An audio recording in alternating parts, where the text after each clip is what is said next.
지난주 말씀 여러분 기억하시죠? 시므리가 몰랐던 거 세 가지. 시므리가 겨우 7일 동안 왕을 하고 죽을 줄 알았더라면 그렇게 피비린내 나는 수많은 사륙을 버렸을 리가 없고 자신의 목숨을 버릴 리가 없었죠. 겨우 7일에 불과한 그 영화인데 그것조차도 잠 좀 자지 못하는 것이죠. 그리고 자기가 죽였던 바하사 가문에게 자기가 죽임을 당할 줄 알고 바하사 가문의 모든 씨를 말리고 심지어 엘라 왕의 친구까지 죽였는데 자기가 죽임 당한 것은 바하사 가문이 아니라 오므리 장군에 의해서 죽임을 당했죠. 그리고 꿈에서도 자기가 탐했던 그 왕궁, 왕자, 그토록 소원했던 잔혹하게 손에 피를 묻히고 자기는 믿었던 왕을 배신하면서까지 그렇게 손에 쥐려고 했던, 가지려고 했던 왕궁, 그 왕궁은 결국 자신을 행복하게 만들기는커녕 자신을 태워 죽이는 재료에 불과한 것이었습니다.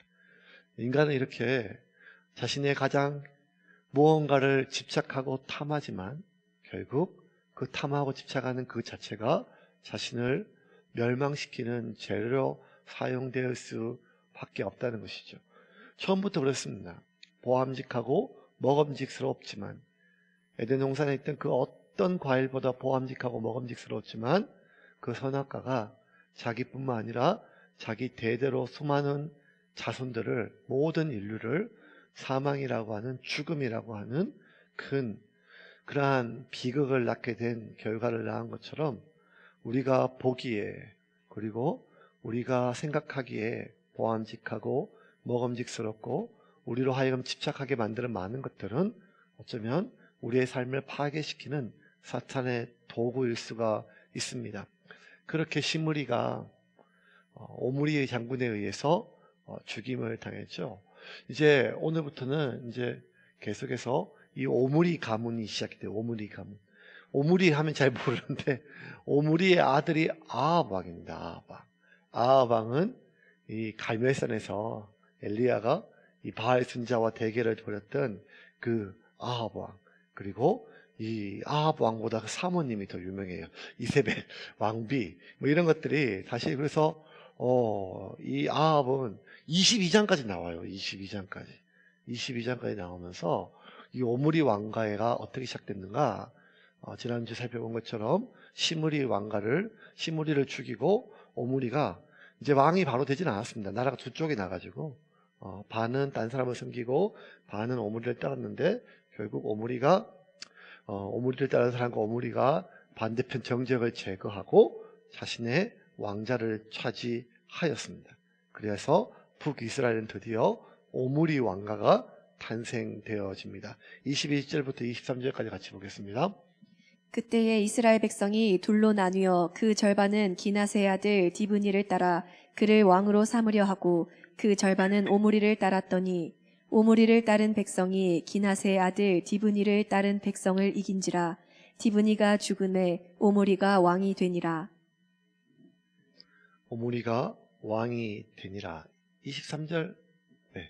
유다의 아사왕 제31년에 오므리가 이스라엘의 왕이 되어 12년 동안 왕위에 있으며 디르사에서 6년 동안 다스리니라. 자, 12년 동안 다스렸는데 디르사 수도에서 6년 다스렸거든요.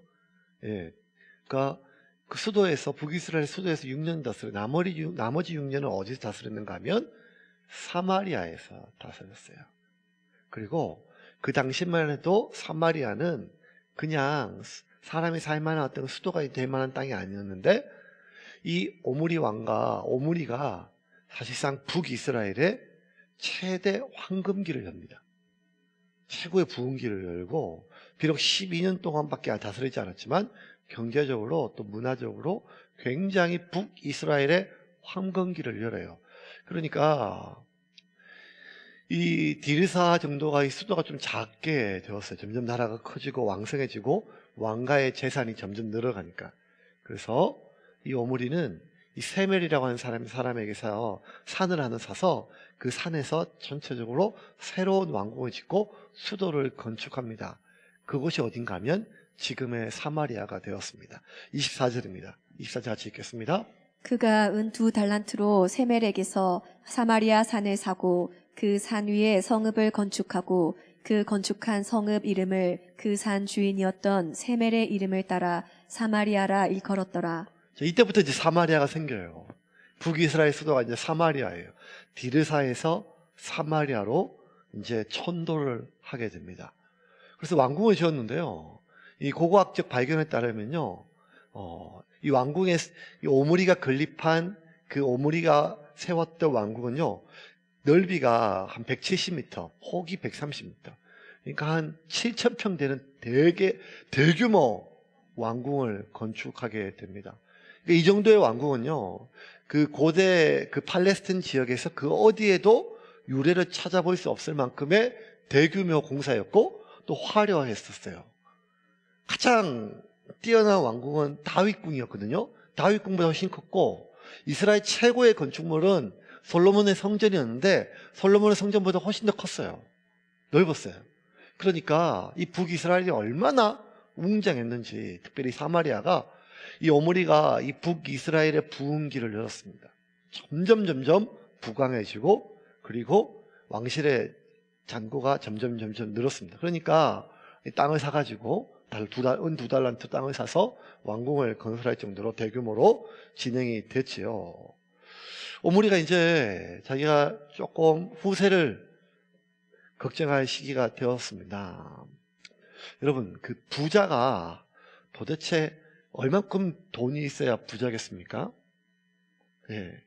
옛날에는 한 10억 정도 있으면 부자인데 지금은 서울에서 전세를 못 구한다고 하네요. 요새 얼마나 있어야 부자일까요? 뭐 10억, 1억, 10억, 100억, 뭐 많죠. 그런데 이 어떤 그 책에 학자가 이렇게 적었어요. 누가 부자인가 하면 그 사람의 모든 관심이 돈을 얼마나 더 벌까, 그게 아니라 지금 있는 재산을 어떻게 유지할까, 돈을 더 벌까 보다 지금 있는 재산을 어떻게 유지할까, 그것에 대해서 고민하는 사람이 부자래요. 돈이 너무 많으니까 이제 더 버는 건 의미 없고 있는 자산을 유지하는 거. 예. 그리고 그런 거 보면 제가 부자가 맞습니다. 어떻게 하면 제가 지금 몰래 숨겨놓은 용돈을 안 걸리고 잘 비상금을 유지를 할 수 있을까, 뭐 이런 생각하고 있으니까요. 이 오므리가 더 이상 이제 북이스라엘이 남유다와 비교했을 때 국력이 훨씬 더 세졌어요. 남유다는 북이스라엘이 더 이상 그렇게 크게 위협이 되지 않을 정도로. 그러니까 이제 이 오므리는 모든 관심과 노력이 어딘가 하면 이 왕권을, 이 나라를 어떻게 하면 자기 아들 아합에게 물려줄 수 있을까, 손실되지 않고 왕권을 잃지 않고, 이렇게 고민을 해요. 고민을 그렇게 많이 해서 지금 내가 어느 정도 왕실 재정이나 군사나 힘을 길렀는데 어떻게 하면 내 아들 아합이 이 왕권을 잃어버리지 않고 또 많은 정적들이 반란을 일으키지 않고 굳건하게 물려줄 수 있을까 고민하다가 내렸던 최종적 결정이 뭔가 하면, 그 당시 그 고대 건동 지역에서 가장 상업적으로 부유했던 나라가 페니키아 지역의 시돈이거든요. 시돈.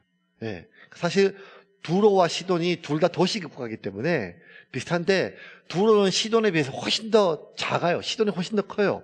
두로 하면 이제 히람 왕 그래가지고 솔로몬이 성전 건축할 때 이 막 많은 목재를 갖다 주었던 게, 그래서 이제 두로가 유명하지만 두로는 시돈에 비하면 굉장히 작아요.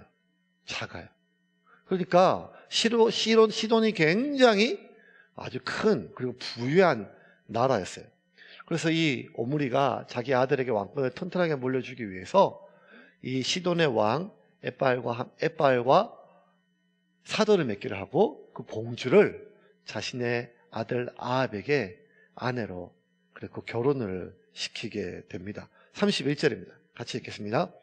느밧의 아들 여로보암의 죄를 따라 행하는 것을 오히려 가볍게 여기며 시돈 사람의 왕 엣바알의 딸 이세벨을 아내로 삼고 가서 바알을 섬겨 예배하고. 이것이 최고의 신의 한 수였을 거라고 생각을 해요. 그 당시에 북이스라엘 사람에게 더 이상 이제 이 오므리 왕가가 무너질 일은 없다. 왜냐하면 이제 시돈하고도 사돈을 맺었기 때문에 더 부유해지고 더 튼튼해진다고 생각을 했겠지요. 그런데 이 오므리가 자기 아들을 위해서 내렸던 이 결정은 결과적으로 자신의 아들 아합을 가장 비참한 삶을 살게 만들게 됩니다. 마치 가습기 타는 그 약이 심폐를 썩게 만드는 약처럼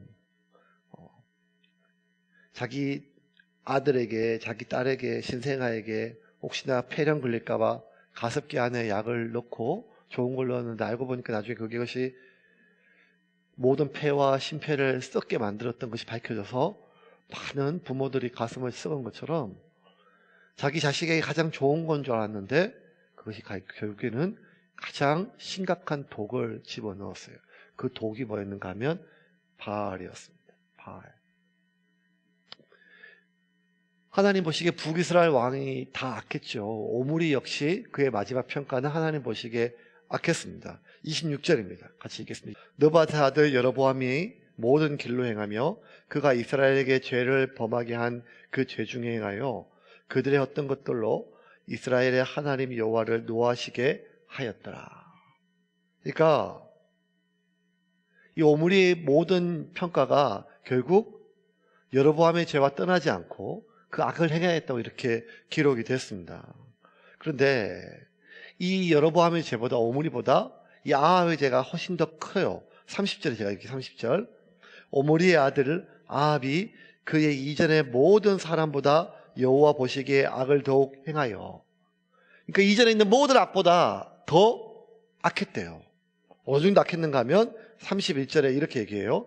느밧의 아들 여로보암의 죄를 따라 행하는 것을 오히려 가볍게 여기고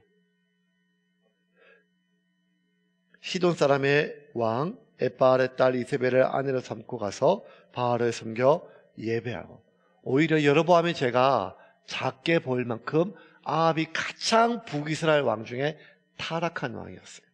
왜? 바알의 신전을 만들었어요. 그리고 제단을 쌓고 그 바알을 경배하고 숭배하고, 그리고 아예 바알을 이스라엘의 국교로 만들어 버립니다. 이스라엘 백성들이 특별히 여로보암 때 단과 베델의 금송아지를 만들었지만 그럼에도 불구하고 그들의 명목상 이유는 뭔가 하면 하나님께 예배드리는 것이었어요. 그들이 하나님께 더 잘 예배드리고 하나님께 더 잘 예루살렘까지 가지 말고 하나님께 제사를 드리기 위해서 그들이 생각했던 하나님의 형상이 금송아지였거든요. 그런데 이 아합은요 완전히 하나님 자신을 버리고 바알을 이스라엘 국교로 정해요. 바알의 신전을 쌓고 바알의 신상을 새겨놓고 그리고 제단에게 분향하고 숭배하게 됩니다. 하나님께서 더 이상 견딜 수 없을 만큼 경노하십니다. 33절입니다. 33절 같이 읽겠습니다. 33절. 또 아세라 상을 만들었으니 그는 그 이전에 이스라엘의 모든 왕보다 심히 이스라엘 하나님 여호와를 노하시게 하였더라. 자, 여러분, 오므리도 마찬가지고 아합도 마찬가지고 유대인이에요. 유대인. 유대인들은 뼛속까지 하나님과 떠날 수가 없어요. 그래서 신실하게 하나님에 대한 어떤 신뢰, 경배, 신앙심이 온전하지 약할 수는 있죠. 하지만 하나님을 완전히 배제할 수는 없어요. 그 하나님에 대한 두려움은 있단 말이에요. 그런데 그 뼛속까지 스며들었던 유대인으로서 하나님에 대한 어떤 두려움마저 억누르고 하나님을 완전히 버리고 바알을 이스라엘의 공식적인 우리의 신이다라고 이렇게 할 수 있는 그 힘이 어디에서 왔을까요? 그 이유가 어디에서 왔을까요? 물론 이세벨과 결혼 때문에 그렇죠. 이세벨과 결혼 때문에 그렇죠. 이세벨의 아버지 그 시돈 왕 이름이 엣바알이잖아요. 엣바알. 엣바알은 에트가 함께란 말이에요. 함께. 그러니까 바알과 함께라고 하는 뜻을. 그러니까 벌써 왕의 이름이 바알과 함께니까 이세벨도 바알이라는 이름이 들어가 있거든요. 그래서 이세벨은요 바알에 대해서 믿음이 좋은 그런 사람이 아니라 바알에 대한 거의 선교사였어요, 선교사. 이세벨이 바알에 대한 그 믿음이 특출했어요. 그래서 이 갈멜산에서 엘리야가 바알 선지자를 죽였을 때 정말 끓어오르는 분노를 감당할 수 없어가지고 이 엘리야를 찢어 죽이고 싶은 마음으로 분노로 달려오거든요. 이세벨은 바알에 대한 어떤 절대절명, 선교사를 넘어 어쨌든 바알 제사장과 맞먹을 정도로 바알에 대한 특별한 사람이었어요. 그러니 아합이 이세벨의 영향을 받을 수밖에 없겠죠. 하지만 그럼에도 불구하고 이세벨이 아내가 아무리 바알에 대해서 이야기한다 할지라도 하나님에 대한 두려움마저도 그가 완전히 소멸시킬 수는 없거든요. 그런데 왜 아합이 이토록 하나님에 대해서 완전히 무시하고 바알을 이스라엘의 국교로 삼았을까요? 하나님을 버렸을까요? 가장 큰 이유는 아합이 생각할 때 자신의 왕권에 가장 도움이 되는 것은 하나님보다 바알이 더 도움이 된다고 생각했던 거죠. 자신의 왕권에게는 하나님보다는 두로왕 시돈이, 그의 딸 이세벨이 더 중요하다고 여긴 것이죠. 자신의 왕권을 지키기 위해서는 하나님의 신기를 거스르는 것보다 두로왕 시돈의, 그의 딸 이세벨의 마음을 거스르는 게 훨씬 더 위협이라고 여겼기에 여호와 신앙에 대한, 하나님에 대한 두려움이 그의 무엇에게조차 남아있을지 몰라도 그것을 억압하고 그는 철저하게 하나님이 아닌 바알에게, 그리고 아세라에게 하나님의 자리를 넘겨주고 말았습니다. 여기서 이제 이스라엘의 가장 심각한 타락이 진행이 돼요. 왕이 이렇게 되니까 북이스라엘에 남아있던 대다수의 백성들을 어떻게 생각하면 이제 여호와 신앙은 구닥다리예요. 옛 말이에요. 옛 신앙이에요. 그냥 우리 조상들의 신이었어요. 이제 새롭게 우리를 더 풍요롭게, 우리를 더 풍성하게 만드는 것은 바알과 아세라였어요. 점점 그들은 어릴 때부터 그들의 모든 문화가 성경을 기반으로, 모세의 오경을 기반으로 시작됐었는데, 그렇게 하나님의 말씀으로 기반했던 수많은 율법들, 안식일, 제사, 규례, 이런 것들은, 그런 것들이 점점 어떻게 되는가 하면 그냥 옛날 말이야, 구닥다리야.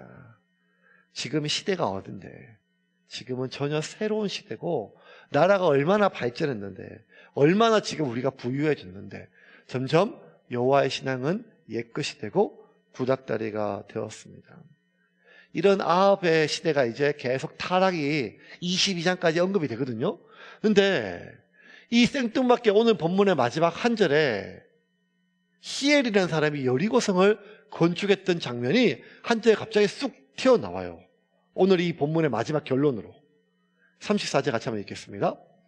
그 시대에 베델 사람 히엘이 여리고를 건축하였는데 그가 그 터를 쌓을 때에 맏아들 아비람을 잃었고 그 성문을 세울 때에 막내 아들 수굽을 잃었으니 여호와께서 눈의 아들 여호수아를 통하여 하신 말씀과 같이 되었더라. 여러분 여리고성 아시죠? 여리고성 출애굽 당시에 아주 그 철옹성이었던 여리고성이 이스라엘 백성들 하나님의 말씀에 따라서 몇 바퀴 막 도니까 무너져 갔잖아요. 다 무너지고 나서 여호수아가 여리고성 그 성에 대해서 저주를 했거든요. 누구든지 이 성을 재건하면 그 첫째 아들과 막내를 잃어버릴 것이다. 죽임은 당할 것이다. 저주를 걸었어요. 하나님의 심판이고 하나님의 예언이었죠. 여호수아 6장 26절 한번 볼까요? 여호수아 6장 26절 같이 읽겠습니다. 여호수아가 그때에 맹세하게 하여 이르되 누구든지 일어나서 이 여리고 성을 건축하는 자는 여호와 앞에서 저주를 받을 것이라. 그 기초를 쌓을 때에 그의 맏아들을 잃을 것이요 그 문을 세울 때에 그의 막내 아들을 잃으리라 하였더라. 자, 저주를 걸었어요. 하나님의 이름으로. 그래서 수백 년 동안 여리고를 누구도 건축할 생각을 못했어요. 왜? 아니 억만금을 준다 해도 자식을 잃는데 누가 그걸 하겠어요. 그러니까 여리고성을 건축하는 것은 그거는 감히 입에 담을 수도 없는 검기였어요. 속담처럼 누구나 어린애나 다 알아요. 다 알아요. 근데 갑자기 히엘이라는 사람이 여리고성을 건축해요. 아마 왜 건축했는지는 잘 나오지 않지만 아마 그 다른 외세 침략을 방비하기 위해서 세웠을 것이라고 생각을 해요. 그런데 히엘이 이스라엘 꼬마라고 할지라도 이스라엘 사람이면 누구나 다 아는 속담을 알면도 불구하고, 그 저주를 알면도 불구하고 왜 여리고성을 강행했을까요? 하나밖에 없죠. 야, 그거 다 옛말이야, 옛말. 500년 전의 얘기야, 500년 전. 여러분, 지금 우리가 500년 전이면 태조 이성계 말 타고 댕길 때 얘기거든요. 자유당 때 얘기도 아니고. 그러니까 500년 전의 일이니까 히엘이 사람들이 막 전부 다 주저주저 했겠죠. 걱정을 하고 거기에 있는 인부들도, 일꾼들도 큰일 난다, 괜히 돈을 억만건 줘도 하다가 자식이 잃을 수 있다 하고 걱정을 해도 히엘이 격려를 했을 것입니다. 왜? 다 옛날 이야기다. 지금 시대가 어딘 때인데 아직도 그런 옛날 구닥다리 이야기를 믿냐. 근데 문제는 뭔가 하면 그렇게 공사를 진행했는데 마다들이 진짜 죽었어요. 죽으면 모든 사람들이 다 간담을 서먹게 하고 그 공사가 중단된 게 맞잖아요. 왜? 그 저주는 그냥 500년 전 옛날 이야기가 아니라 지금 분명히 이루어졌기 때문에 마다들에. 그런데 공사가 계속 진행이 돼요. 왜? 그냥 우연이겠지. 하나님께서 분명히 히엘의 마다들을 죽이셨음에도 불구하고 히엘은 그것을 우연으로 치부하고 계속 공사를 진행하다가 결국 막내 아들까지 죽임을 당해요. 이 이야기를 지금 아합 왕이 그 바알을 이스라엘의 국교로 삼고 하나님의 모든 여호와 신앙을 구닥다리 예시대 유물로 그렇게 취급하면서 하나님을 버리고 살았던 이 시대에, 이스라엘의 가장 어두운 시대를 기록하는 첫 단락의 결론에 왜 여리고로 상을 쌓다가 아들 둘을 잃었던 히엘의 이야기를 기록할까요? 한 구절을 다시 한번 독자들에게, 이 책을 읽는 우리들에게 상기시키기 위함입니다. 다시 한번 보겠습니다. 마지막 구절 34절 같이 읽겠습니다. 그 시대에 베델 사람 히엘이 여리고를 건축하였는데 그가 그 터를 쌓을 때에 맏아들 아비람을 잃었고 그 성문을 세울 때에 막내 아들 수굽을 잃었으니 여호와께서 눈의 아들 여호수아를 통하여 하신 말씀과 같이 되었더라. 여호와께서 눈의 아들 여호수아를 통하여 하신 말씀과 같이 되었더라. 비록 500년 전에 하신 말씀인데 500년 한참 전에 다윗 왕조가 있기도 전에 한참 수백 년 전에 있던 말씀이었는데 그 말씀이 단 하나도 1.1획도 틀림없이 사람들은 구닥다리다, 옛신앙이다, 요즘 같은 시대에 그걸 다 지키는 사람이 어딨냐, 전설이다, 신화다, 옛날 이야기다, 그렇게 치부하고 심지어 하나님의 말씀 정도가 아니라 하나님을 버리고 하나님의 있을 자리에 바알을 세워놓고 그 바알이 하나님보다 더 위대하고 그 바알이 우리의 삶을 주관하고 그 바알이 우리 삶의 주인이다라고 이렇게 선포하는 시간. 바알이란 뜻의 이름은 주라고 한 뜻이에요. 주님이란 뜻이에요. 내 인생의 주인은 이 바알이다. 우리나라의 주인은 이 바알이다. 그렇게 선포하고 있을 때 하나님은 말씀하시는 것이죠. 너희가 아무리 나의 말을 멸시하고 너희가 아무리 나에 대한 신앙을 구닥다리 예시대 유물로 치부한다 할지라도 결국 이 세상은 내 입에 선포된 그 언약이, 그 말씀이 1.1획도 변함없이 응답되고 실행되어진다는 것이었습니다. 이게 열왕기서에 기록하고 있는 저자들의 피 끓는 마음이에요. 왜 이렇도록 인간들은 모를까? 히엘은 자기가 어리석어서 하나님 말씀을 무시하고 그 일을 강행했다가 자기 맏아들을 잃어버렸으면 그 엄청난 일을 겪으면 빨리 하나님의 징조와 하나님의 경고를 알아듣고 멈췄어야지. 끝까지 우연이야. 그럴 수도 있지.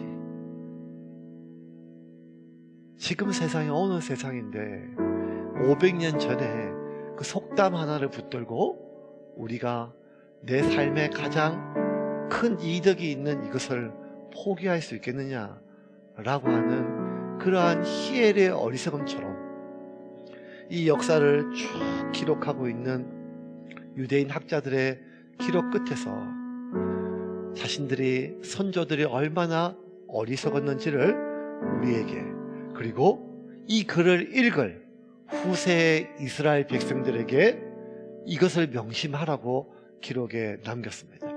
뭐요?